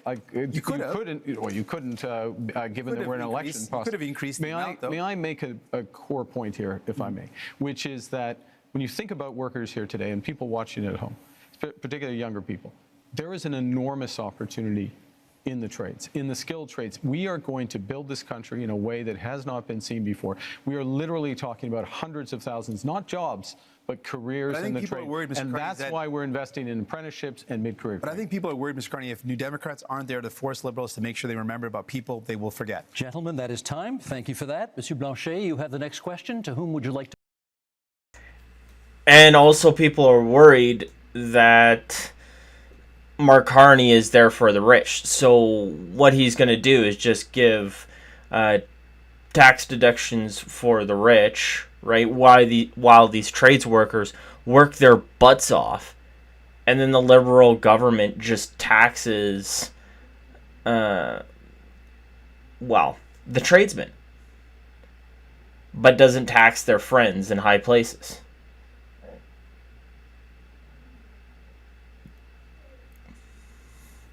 And it seems like when Carney was with Brookfield and all these other places, that he cared a little bit more about the people up top than, the people he was supposed to house. But then again, that's just speculation off of what Jagmeet Singh's saying. And to be completely honest, you can only trust that as much as you can throw it. And with my weak little piddly arms, I can't throw Jagmeet Singh very far. To put it. Mr. Carney, you avoided quite I would say, skillfully the questions of Mr. Singh. But first, let me correct something. In 2008, not so much by your decision, $10 billion were given to car industry in Ontario, while 60 millions, not billions of dollars, were lent to lumberwood throughout the whole of Canada. I don't believe that's the right way to manage a crisis, since you did not recoup the money from the car industry. Then, you have been the manager of Brookfield. It's supposed to be a green investment fund, but we now know that 50% of the investments of Brookfield is in fossil fuel. It's not so green. You seem to want to support oil and gas industry. That's interesting. You want to support prefab housing, and it's also in the investments of Brookfield, but not in Canada. You want to support nuclear power, smaller reactors, which are more dangerous, by the way, and Brookfield has investments in Westinghouse. You have hidden the money of Brookfield in Bermuda and Cayman Island, $30 billion. Billions of dollars lost for Canada. You are having your taxes being paid by families, workers, elders in Canada and Quebec instead of paying your own taxes. So I want to know, will you, before the election, reveal all the details of your assets, as Mr. Singh has done, as Mr. Poilievre has done, and as I have done? We have a right to know under those circumstances. Let's let him answer. Well, the first thing is, I want to say a word about, I'll say a word about Brookfield. You know, this is a Canadian success story. It is the largest infrastructure investor and developer in the world. It is one of the largest, if not the largest, developer of renewable power in the world. And who benefits from that? That's Canadian pensioners. That's Quebec pensioners. That is teachers. That is firefighters. It is a series of people, including individuals on this stage, benefit from that. Now, always acted with integrity, served the shareholders of Brookfield when I was there. I have left that. I have followed all the rules well in advance. So I have followed all the rules well in advance. Let's reveal your assets like we all did. And working for the people of Canada. What do you own? Why don't you tell Canadians and Quebecers what you own? Monsieur Blanchet, we're moving on to Mr. Poilievre now, who has his opportunity to ask the question of whomever he'd like here, and that will be? Yeah, just tell us. Then this question will end. But he's just like, oh, Brookfield's a... But I can tell you, Brookfield properties, they're just like Main Street homes. They're cookie cutter, low-income housing stuff. Their housing is whatever. It's the same old, same old. It's not whatever Mark Carney is pointing it out to be.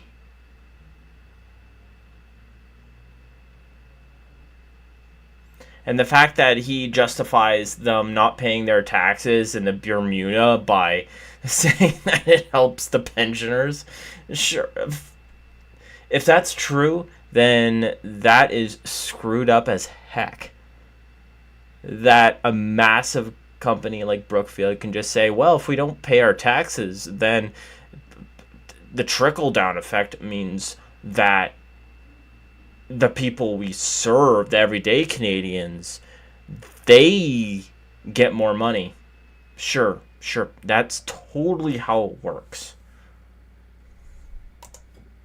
Mr. Carney, but if I could begin by setting the stage. The choice in this election is, after a lost Liberal decade of rising cost and crime and a falling economy under America's thumb, do we want to elect them to a fourth term?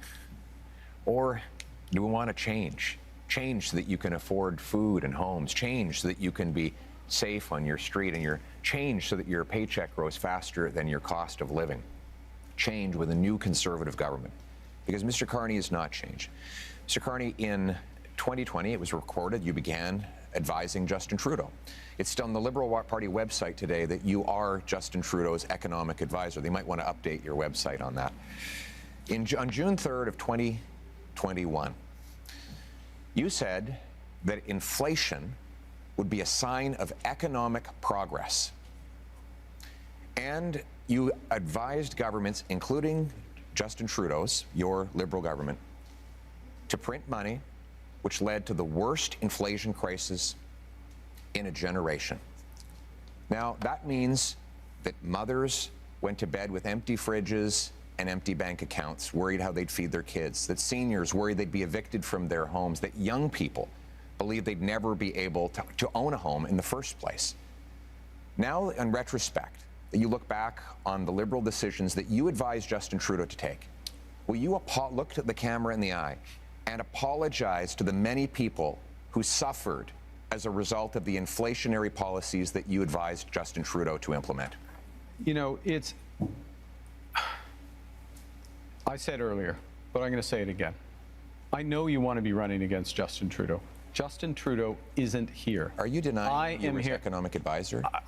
I did not provide any of that advice. I did not provide any of that advice. It's on the Liberal Party I'm website. sorry. Well, Are you accusing your Liberal Party of lying about your role? Because it says today, you can go to the Liberal Party website now, and it says that you were Justin Trudeau's economic advisor. The way you judge someone, in my view, is how they act, what they do when they have responsibility. Twice I was a central bank governor. And in both cases, if I may, in both cases when I was responsible for inflation, inflation was less than 2%. I'll add that when I was here responsible for the Bank of Canada, inflation was less than 2%. Our dollar was at parity. That is the kind of success that I can deliver for this country coming out of this crisis. And what is at stake here? What is at stake here? What is at stake here? That gave us the worst inflation that we have had in a generation, because the policies that you implemented and those of the MPs that are still in your ministry. To the fellow Canadians, crisis which the last 10 years has been about the Liberals. The next 10 years should be about you. And that's time. Mr. Carney, the good news is the next question. Yeah, and pretty much that's how it is. You think Justin Trudeau would appoint the Liberal Party an economic advisor and not listen to him? Just a thought. Why would you have an economic advisor when you already have Chrystia Freeland as finance minister and not listen to your economic advisor? Now, I don't know all the specifics about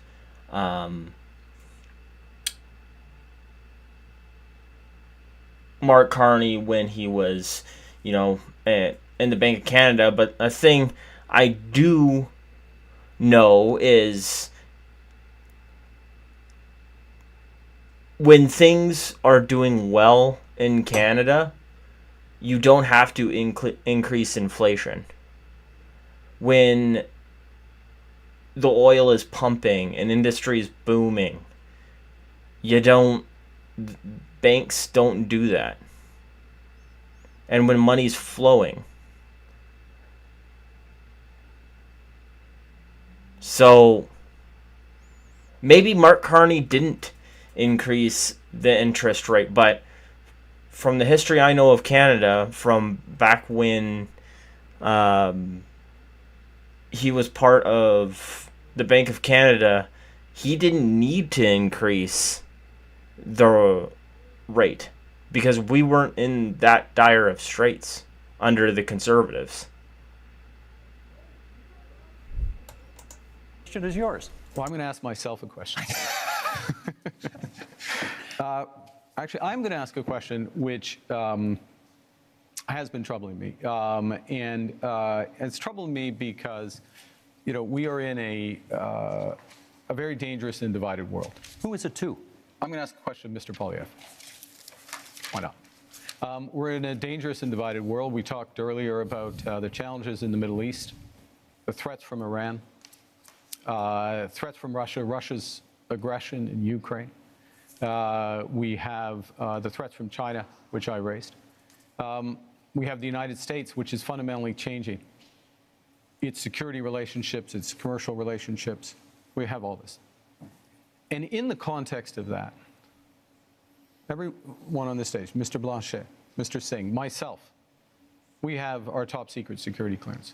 We have our top secret security clearance. I got mine within 3 weeks. It wasn't hard, but I felt it was important that I had it so I could be in a position to be informed about that dangerous world and take decisions at. And Mr. Poilievre, it is now 950 days, if my numbers are right, since you've had the opportunity to get your top secret security clearance, and you've refused. Why? Well, first of all, I have got my security clearance when I was a minister. I got top secret clearance at the time, so there's no problem getting that. But when the government made this recent offer, they said that if I got the secret security clearance briefings, that I would be gagged under the security law, and I could be prosecuted if I spoke freely about matters of foreign interference. Now, given that Canada has experienced Chinese interference by Beijing, the government of China, in 2 consecutive elections, I needed to do my job to speak freely without fear of prosecution. And that was not something I would be allowed to do. Even Thomas Mulcair, the former leader of the NDP, said that when he was the leader of the opposition, he never would have accepted the kind of gag order that your government and Mr. Trudeau's government was attempting to impose on me. And it's good that I'd made that decision, because it has allowed me to speak freely about things like the case where one of your candidates, sir, actually said that he wanted to send a political opponent to China under a bounty threatening his life or imprisonment, and you refused to get rid of him. Now, it might have something to do with the fact that you went to China not long ago to get a $250 million loan for your company. But the reality is you refused to stand up for a Canadian who was being threatened by a foreign government. And I was able to speak freely on that matter because I refused the gag order that the Liberal government attempted to impose on me. Well, there's a couple of interesting things. I think people at home have seen a robust debate here, and it's been a robust campaign, and it has not stopped Mr. Blanchet or Mr. Singh at times during his campaign by making challenges with respect to these issues. So one can address it. I will observe, as someone with the top secret security clearance, that China is not the only country that is accused of foreign interference. And gentlemen, that is time we'll for this segment. That's our time. Now, closing statements are still a few minutes down the road, so we have a little bit of time for some quick hit Q&As for each of you. Yes, but nobody has been more open and honest than Pierre Poilievre. You can't deny that. Through all of this foreign interference, who has been more open about everything? It's been Pierre Poilievre. Has it been the Bloc Québécois? Not really. NDP? Heck no. Because everything they turn into is they say, the Liberals, something with foreign, they mumble something and then complain about the Conservatives being... You right now. Short questions, 45 seconds, please, on the answers, and we're going to go left to right as I look at you right now. Mr. Poilievre, you get the first question. To the best of my knowledge, you have not offered a hard timeline, as the other parties have, to meet Canada's NATO commitment of 2% spending on defense. When would you hit that target? My aim will be to 2030. That said, when we renegotiate our trade deal with the U.S., I know it's their priority to see us increase our military budget. One of the things I will say to the Americans is the more free trade, tariff-free free trade we have, the faster we can rebuild our military in Canada and reassert our sovereignty. And we will use that money to have heavy icebreakers in the north, Poseidon aircraft, fighter jets, a new base in the north, double the Arctic Rangers, fill the vacancies in the armed forces, and rebuild the warrior spirit that characterized our military since the birth of our country. We will rebuild our forces, and we will stand behind our veterans. Thank you, Mr. Poilievre. Mr. Carney, your question. You have cut both the consumer carbon tax and the capital gains tax increase that you inherited from your predecessor. Is that an admission that the Liberals made life less affordable for Canadians? I think let me give you the rationale behind both of those changes. First, with respect to the consumer carbon tax, in effect, it'd become too divisive for Canadians. Canadians received rebates. On the whole, they received more than the tax actually was, but some had represented that it was a tax without a rebate. It became divisive. It didn't serve its purpose. It made a relatively modest contribution to overall climate goals. I got rid of it. First act made Canadians whole. Secondly, but with respect to the capital gains tax, it's come up again, I'll be quick. This is a fundamental issue. We need to build this country. Builders, innovators, entrepreneurs need to be rewarded. That's why I brought it back. And that's time. Thank you. Mr. Singh, would you change the existing... So he still can't say he was wrong, even when wasn't the man making decisions, quote unquote. And this is why I think he was making the decisions, because he could have just said, this is a Justin Trudeau thing. I don't know why he didn't put it in. I was the leader. I told him to take it off. That's why I scrapped it the first chance I could. That would have been a way better answer than, Canadians were just too stupid to know to see how this was helping them, so we took it off. That's literally what he said. Canadians are too stupid to realize that this was actually helping them, so it was hurting our party, so we took it off. What a dick. Cap on immigration. I've said that the level of immigration, first of all, we need immigration. It's fundamentally important to our country. And we speak to any small business owner, you speak to people here in Quebec, you speak to farmers. It's fundamentally important. A couple of things, though, we know we need to be able to set the amount of folks that we welcome to our country at a level that it meets our needs. So I would ensure that we've got an expert panel that makes that determination based on our economic needs. We also know that we should be very clear that the lack of investment from Liberals and Conservatives resulted in the fact that we have a shortage in housing. That's something that we've got to fix. I should also point out that if you are worried about the cuts being proposed by Liberals and Conservatives, vote for New Democrats. We'll fight back to protect Canadians and make sure that we've got the right immigration levels. Thank you, Mr. Singh. That's time. Mr. Blanchet, Quebec, I believe, is now the only province with a carbon tax. Do you think that's fair? It's not entirely true. It's not a tax. What Quebec has is a system by which we invite big emission companies, I don't know how to translate that, to reduce their emissions. If they do not, then they have to pay. It goes into a fund which is invested then in reducing emissions. Our partner is California, which makes this a huge deal about reducing emissions. This is what we do. This is to be compared to what Europe does. And by the way, Europe would impose tariffs on Canadian oil if it ever got there. We're quite proud of that. And we have to be responsible because this is much less expensive than doing nothing to fight climate change. That's time. We're going to do another set of quick hits here, left to right again, and 30 seconds this time. Monsieur Poilievre, you've previously promised to defund the CBC as one of your very first acts as Prime Minister. Is that still the plan?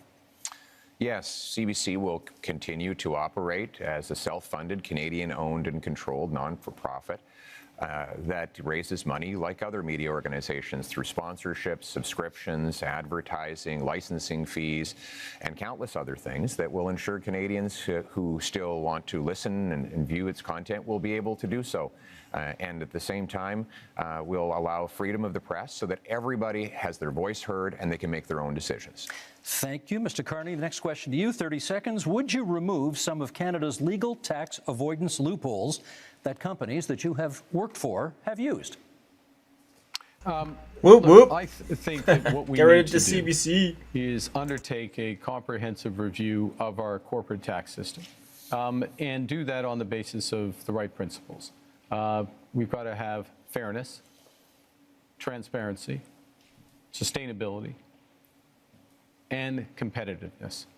So we need a tax system, a corporate tax system, including being part of a international minimum corporate tax through the OECD. And that is time. Means Mr. Singh, no. the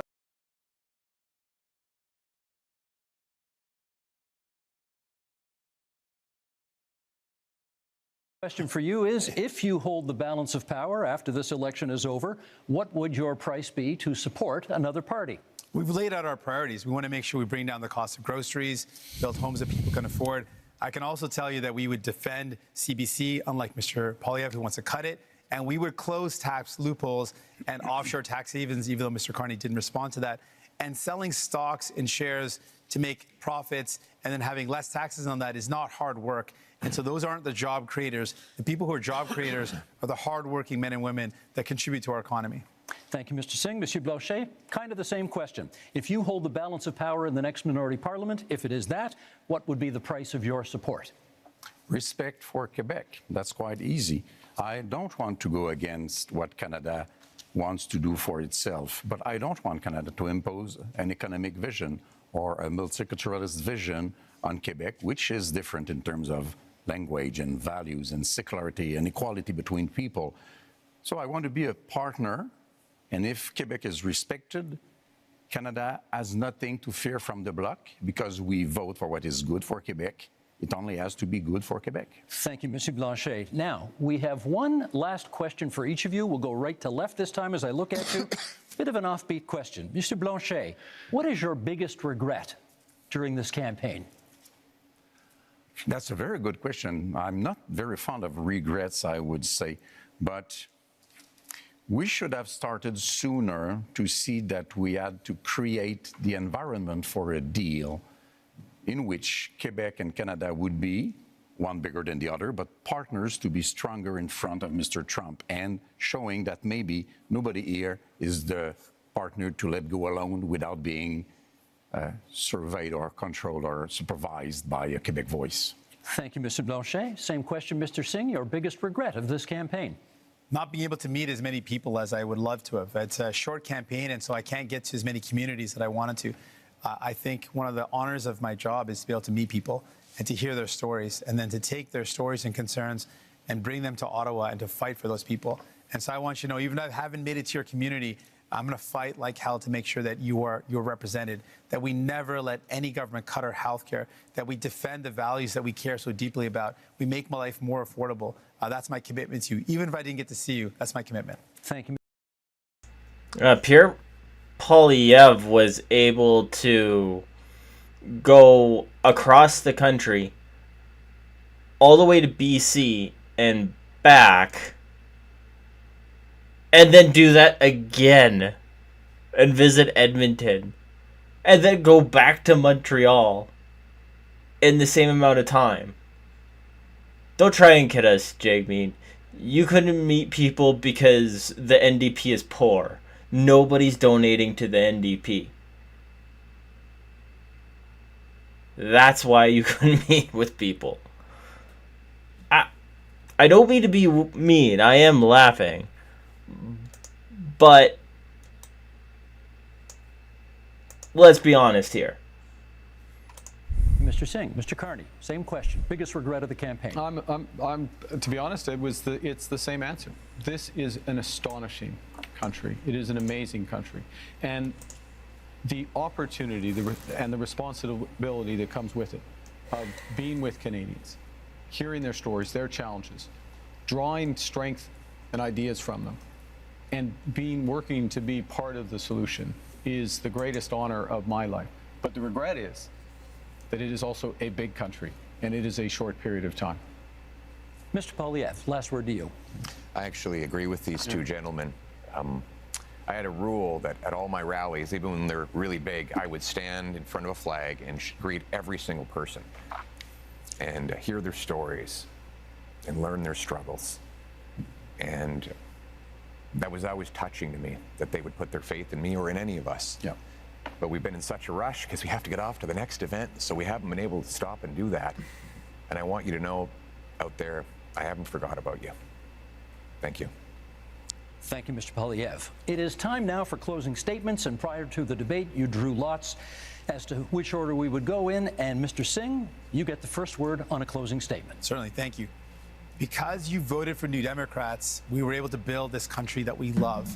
Universal health care and pensions, because you voted for us. Because you voted for New Democrats, we were able to fight to bring in dental care, pharmacare, and childcare. Because you voted for us, because you supported us. You have the power with your vote to send more New Democrats to Ottawa, to continue that fight, to make sure that no government cuts the things that we hold dear, like our health care, to ensure that we can do everything possible to make life more affordable by making it more affordable to buy your groceries and to get a home.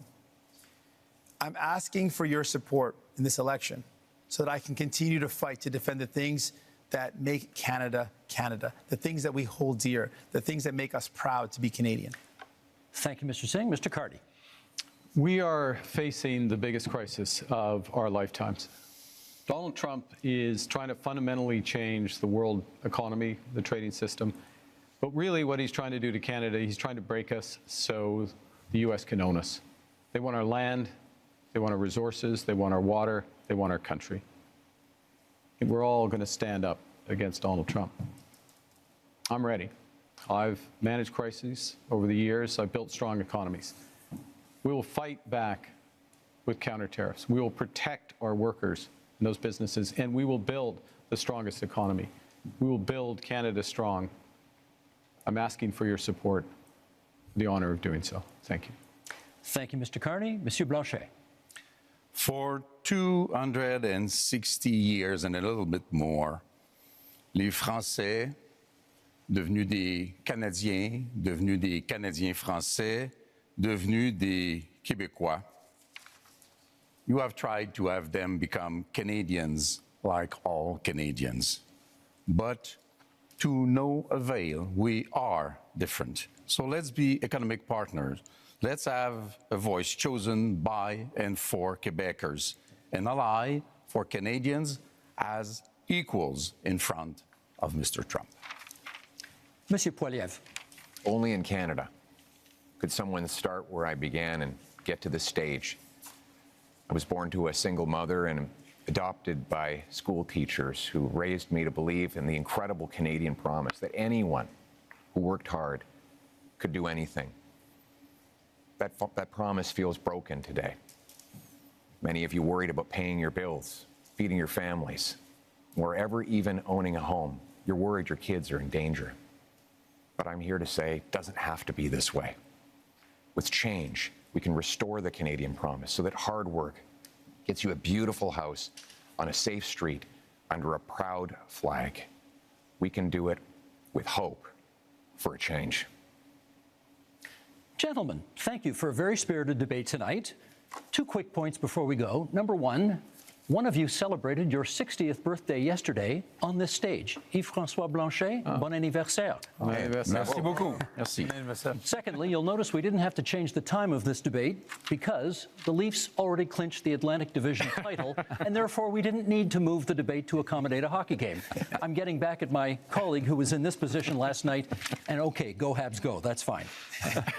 With that, we're done. Thank you, leaders, for being here tonight. We are just 11 days from Election Day, April 28th, but there are many ways that you can cast your ballot starting tomorrow at advance polls. If you intend to vote... Well, cool. So, to be completely honest, I think Pierre Poilievre kind of took the win on that one, but it did kind of seem like he was sitting back and letting just everybody pommel Mark Carney, which I gotta say was quite enjoyable. But let me know what you guys think in the comments down below, and I'll try to have a couple of videos out for you guys next. Hopefully over the weekend. And other than that, have a great day, and I'll talk to you next time.